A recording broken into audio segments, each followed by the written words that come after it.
Hey everybody, and welcome back to Teal House Farm. I just got back from the Dollar Tree because I picked up a bunch of things for the garden this year.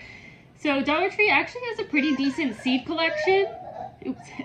But first off, a disclaimer. So all of the seeds that are for sale commercially for just hobby farmers, which is everybody who's like not a professional farmer, are going to be non-GMO. So a lot of people will blast that all over their packages, maybe even try to make a fancy package to charge you extra. Every seed you're going to buy is going to be non-GMO, whether you get it from the Dollar Tree or you order it from like, you know, Baker Creek Seeds or somewhere really fancy.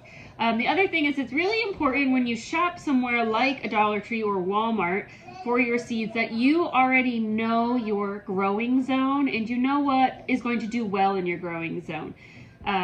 Especially a place like Dollar Tree, where their distribution, from what I understand, just kind of goes out everywhere. Everything that is sold at your local Dollar Tree may not be a good fit for your actual gardening zone, just because they send out seeds everywhere. And so you kind of already want an idea of what you are looking for before you just go shopping. Now, all that said and done, most of the seeds at the Dollar Tree are for $1.25. So if you bought a package and you're like, oops, I shouldn't have bought that, you're out 31 cents. Like, it's not that big of a deal.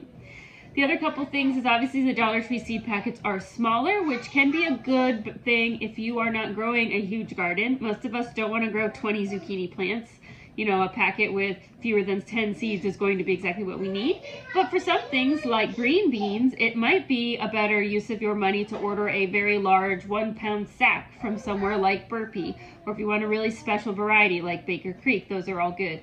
But overall, I really like that the Dollar Tree always has seeds available every year, is because it really makes gardening accessible to a lot of people. People who don't have a lot of money to spend, people who feel overwhelmed with the idea of looking through a seed catalog that has hundreds and hundreds of choices and varieties.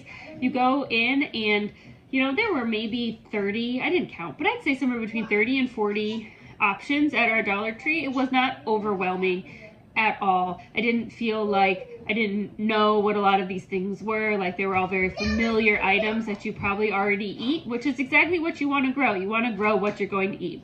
So anyway, enough of me chatting. Let me show you what I got.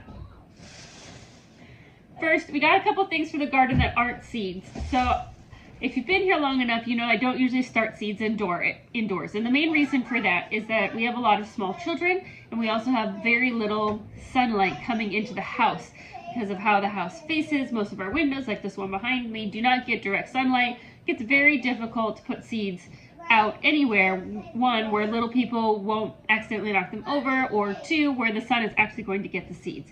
However, Ivy desperately wants to start something inside. So Dollar Tree had these cute little seed starting greenhouses, which it's literally, you know, like a plastic takeout container is what it feels like. It is not, you know, the nicest little multiple cell one. But these here, I got 2 of them. I'm gonna let her start tomatoes inside, and she can baby them. And we should be able to fit 6 in here, and by the time they get big enough where, you know, we'll transplant them, they'll still be pretty small, but they'll be fine for going outside. So that's 12 in all. And at the end of the day, if they just can't get enough sunlight, or she takes them outside to get sunlight, forgets to bring them back inside, and they get frosted on and die, it's not that big of an investment. These were really cheap. So we got 2 of those. And those really are great for kids. They're just the perfect size. Not too overwhelming, small enough it'll fit on a window so they can't make too much of a mess with it.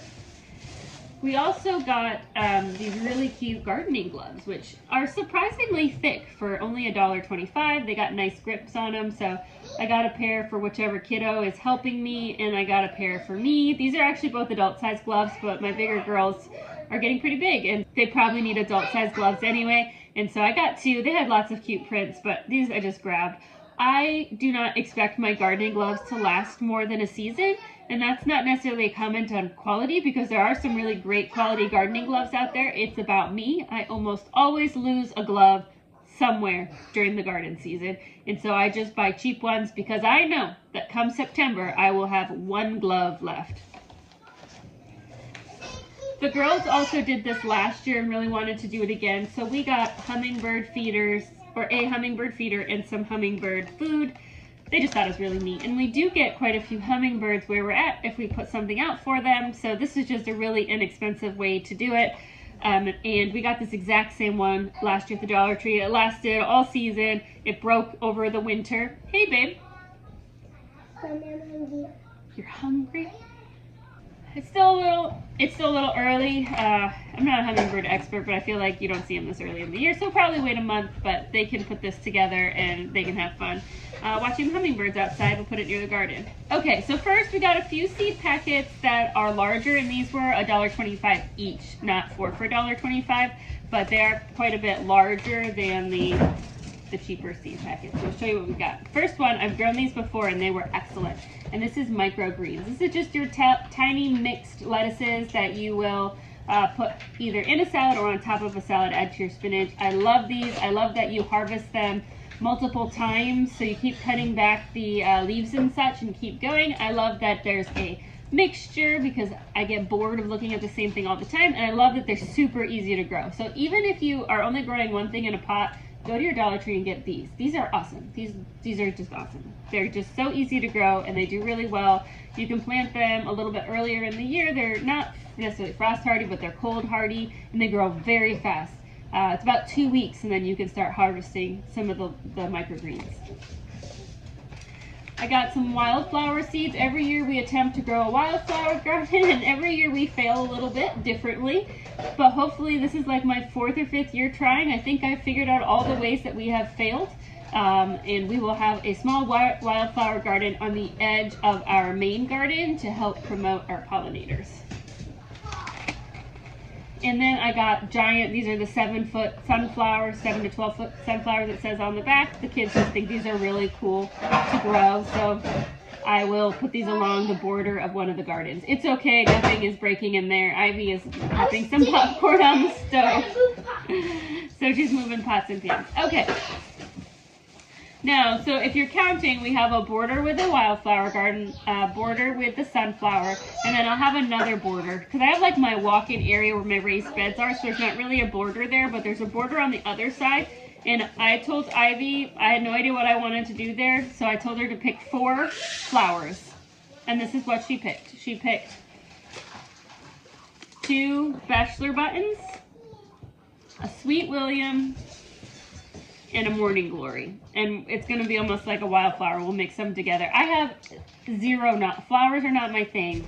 I've never tried. I've never really looked into them other than the giant sunflowers. I don't grow flowers regularly, so I'm just going to scatter these like wildflowers on the border and see what happens.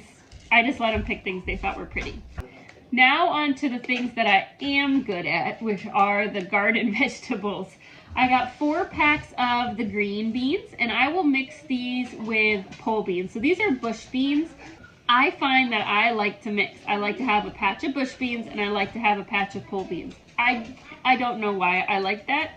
It just feels less overwhelming in my mind. I have one row that grows up, and I have one like island, is how I planted in a circle, that's just like chaos of bush beans, and that just feels more manageable to me than a giant island of bush beans or multiple rows of pole beans. I know it's just all in my head, but that's how I feel. Anyway, I already have the pole beans. I always grow Kentucky Blues, which are through Burpee, and I have half a sack last year, so I don't need to buy any of those. But I did run out of bush beans, so I just got these. And these are Blue Lake 24. I've never grown this particular variety that I recall, but this is what was available there. So I got 4 of those, which should do plenty for the area that I want to fill in the garden. I got 2 snap peas. These are my favorite early spring. We don't even preserve these in any way. We just grow them and eat them when we're working in the garden. These are a favorite. The kids even like these. They're sweet. They grow really early. I think I plant them in March. And they're just fun. They're easy, and I grow them in my raised beds up a trellis that I have along the side of my raised bed, and they don't take much effort or much work, and they are delicious.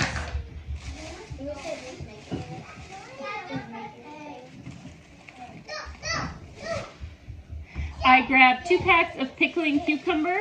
My kids love cucumbers, and a couple of them love pickles. So I have some leftover seeds from last year from straight cucumbers. That's not slicing cucumbers. That's the word I want. Slicing cucumbers, and we'll just reuse those. And then I wanted to add some pickling cucumbers because I make pickles. a lot of pickles. I have an amazing recipe for sweet and hot pickles, and then I also make some dill pickles as well, just to kind of mix in there. It's not a garden if there isn't at least some form of squash in it. Last year I grew summer squash, which, well, this is the yellow summer squash. This year we're going to grow some zucchini. I alternate back and forth because you get really sick of one that year because it grows so much. We've got 2 varieties of carrots. Ivy really wanted to grow carrots. She wanted something that was simple, and I said, carrots the way to go. So we just got 2 different varieties so she can maybe do a little experiment and see if one does better than the other. We grew carrots in our raised beds last year, and they did so well. So that's where we'll be planting them this year. Also in the raised bed, I'm going to do bunching onions instead of bulb onions. And this is for space. I want to mix these in between my spinach and my lettuce, which I didn't buy lettuce at Dollar Tree. I have some left over from last year. The bulb needs more space, and I want to tightly pack. But this is still I can still use these in recipes like onions. So we're going to try this theory and see how it works. So I got one of these, and I got 1 spinach. I'm going to mix that with the lettuce that I already have, and we'll have like this raised bed that will be like salad green mixes where I have lettuce, spinach, and the bunching onions. And I will also throw in a border of just radishes. I am the only one in the family that likes radishes.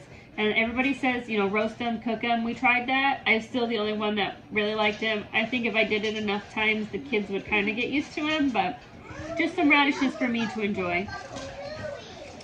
Ivy got some tomato seeds, the big slicer tomatoes. Also buy pre-started plants as well. It's just, I find that tomatoes and peppers especially, they just do better for me if I buy them already started because I don't have a grow light or a heat pad. Especially peppers like it warm, and they can be difficult to start inside if you don't have things to keep them hot. You hear her popcorn popping. She's almost done. Question. Last thing is I decided to try something new this year, something I've never grown, so you guys can give me all of your tips and tricks. I actually have never even eaten this if I'm being honest, but I saw it there and it was colorful, and I thought, why not try something new? And that is Swiss chard. I realize this is not an unusual food. It's just not something that I grew up eating or have ever picked up to eat or ever grown in the garden. So I grabbed a package of Swiss chard, and we're gonna try it. And I'm not sure if you have any advice whether this would do better in a raised bed or if it's gonna spread a lot and should be better off planted in our no-till bed. You can kind of let me know what you think, but I'm excited to try it. I hope your garden plans are coming along well. We're going to keep working in the garden, getting it ready. It's not planting time here yet. Our early stuff will start going in March, so we're getting there, but not quite. So anyway, enjoy your gardening planning, and we'll see you all again really soon.